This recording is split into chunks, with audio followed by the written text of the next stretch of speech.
Dear students, good morning. Let's start the discussion on today's newspaper, that is 24th April 2018. The first article is Summer of Gathering Discontent. This is about growing discontent among the Dalits. What are the reasons for this? Let us see the social structure of Indian society. It is built on social inequalities.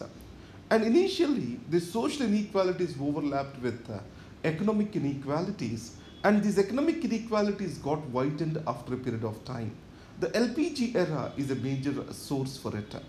And the second thing is, a section of elite developed among the Dalits in 1980s. Reservations are a reason for this development. They wanted to capture the political power and mobilize the votes of the Dalits to consolidate them into a Dalit identity. It means various Dalit castes have come together, consolidated as one single identity, and this mobilization has led to the capture of power in Uttar Pradesh. Now if you see, the Dalit leadership is scattered, and Dalit identity, which was expected to be consolidated, is also dithering away. So in this scenario, the recent events are again a hope that Dalit consolidation is going to happen in the country. One of this is Koregaon issue. You know that against the Peshwa in support of the British, Mahars in Maharashtra have fought. This is what is the significance of Koregaon. And ultimately, when Dalits wanted to celebrate their victory, valor, it was opposed by the upper caste Peshwaites. This has led to violence in Koregaon. And the second thing, atrocities against Dalits are also on rise. And the third thing is, inequalities are getting perpetuated ever and ever. And the votes which are being held by Dalits are not transforming into political power for the reason that Dalits are being divided again into further castes in the previous elections. So in this scenario, the discontent is rising. It is majorly due to the sense of injustice and sense of inequality that is existing among them. That's what is this article's essence is. Uniting line. This is about Communist Party of India. There are two states where this party is prominent. One is West Bengal, the other is Kerala. In Kerala, who is the opponent? It is Congress. If you go to West Bengal, opponent is Trinamool Congress. Now BJP is rising its head over there. So in this context, the West Bengal faction, which was dominated by Yechuri and his followers, it wants an alliance with Congress. On the other hand, that makes the Kerala unit in a discomfort, and they do not want any alliance or understanding with Congress. So at this Hyderabad plenary, it has been stated that the communists may enter into an understanding with Congress, but they did not clearly state that this understanding is equivalent to an alliance or not. Here remember one thing, if you take Congress or BJP, economically their agenda is the same. The agenda moves towards right words, that is they support liberalization, globalization and privatization, which is opposite against to the communist agenda. If you take the communist, the political organization is a superstructure, but the foundation is the economic structure. So economically when you see, BJP and Congress cannot be separated from each other. On the other hand, politically if you observe that, Congress is more centrist, oriented to secularism. On the other hand, if you go to BJP, it is rightist. So communists see BJP as an equivalent of Nazi in Germany, fascism in Italy. So RSS is being seen the same way. So politically they are drifting aside, but economically communists have nothing to differentiate between Congress and BJP. That is what is the argument. And third, the best laid plans. This is about Erdogan. If you take Prime Minister Modi, the most compared leader with him is Mr. Erdogan. So Modi is in power just for 4 years, but Erdogan is in power for the last 16 years in Turkey. So in this scenario, the Kurdistan issue or Kurds issue is a major problem. Now, Mr. Erdogan, he do not want to have any cessationist movement from the Kurds, and there is high-handedness. Recently in a Kurdish province, a city, Arifa, was bombed by Mr. Erdogan.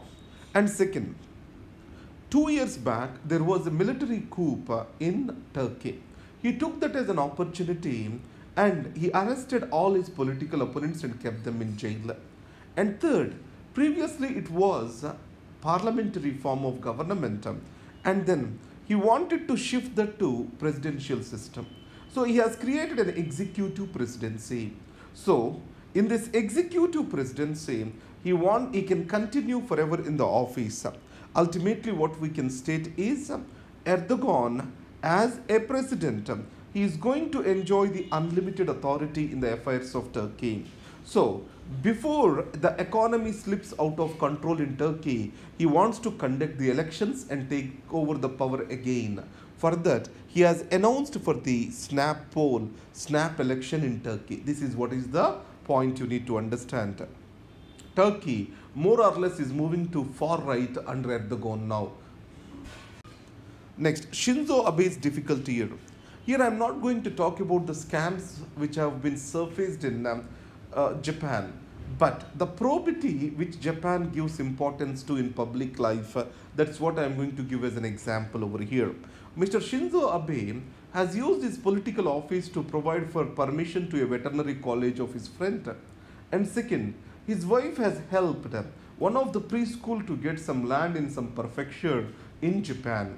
But in reality, these are very small issues if you take corruption or something else in India is concerned. Probity is given highest importance in Japan. So how a society gives importance to probity is reflection of that society. This article clearly tells the same. AFSPA, Armed Forces Special Powers Act. Whenever an area is declared as disturbed area by President of India, he can impose the Armed Forces Special Powers Act there. It gives enormous powers to the armed forces. They can fire without warning, they can search without warrant, and these will not provide for any accountability on the front of the people who are using the force. So this law is also a reason for the elimination of the people of Nagaland, Jammu and Kashmir, Northeast from India. So in this context, Justice Jeevan Reddy Committee has clearly stated that this law has to be repealed. Now, after the BJP government has come to power, it is slowly lifting this law across the states. Previously, it has lifted it in some parts of Assam, then Manipur. Now they are talking it in Meghalaya. It's a very positive development for human rights.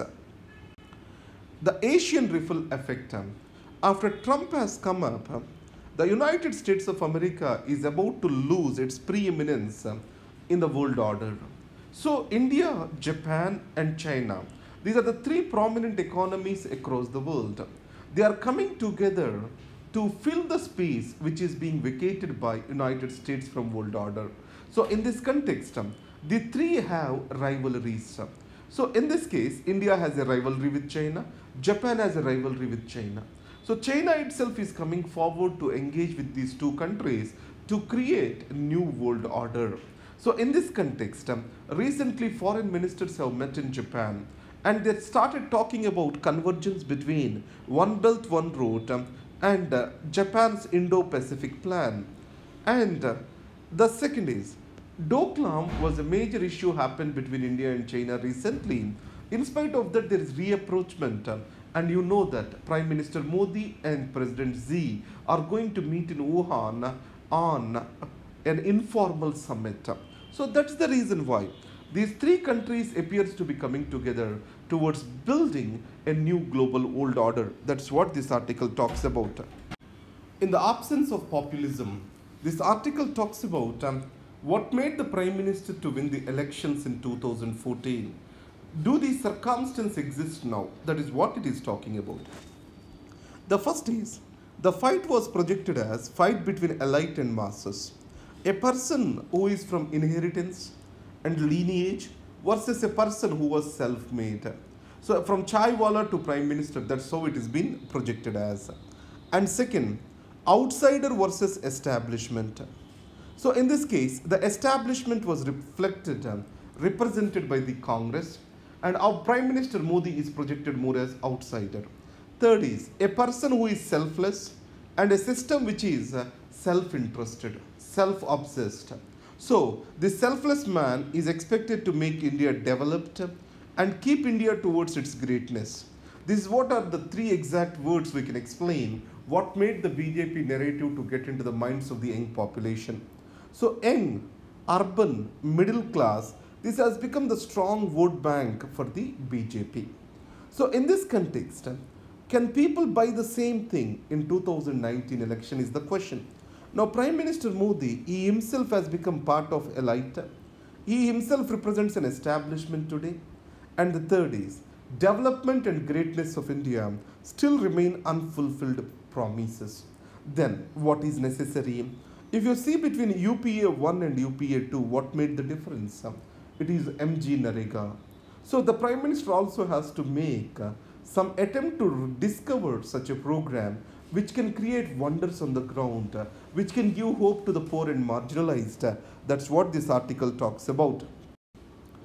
Our Rajya Sabha chairman rejects motion against Chief Justice Mishra.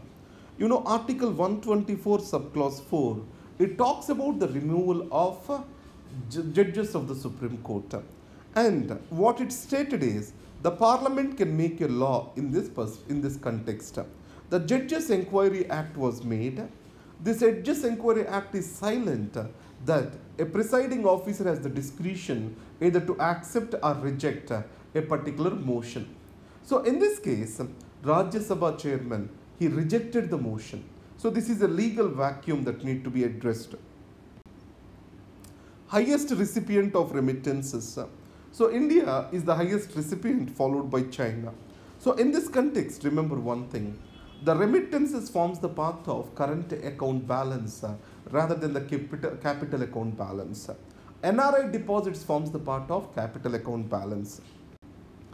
Now, TCS is in 100 billion market capitalization club. The market capitalization means value of each share into total shares that gives rise to market cap. So, Reliance Industries Limited is the first which entered into this 100 billion club. Now it is the TCS which is the second company. Final page I gave you the notes that will be available to you at laix.in/civilsprep. Thank you very much and all the best.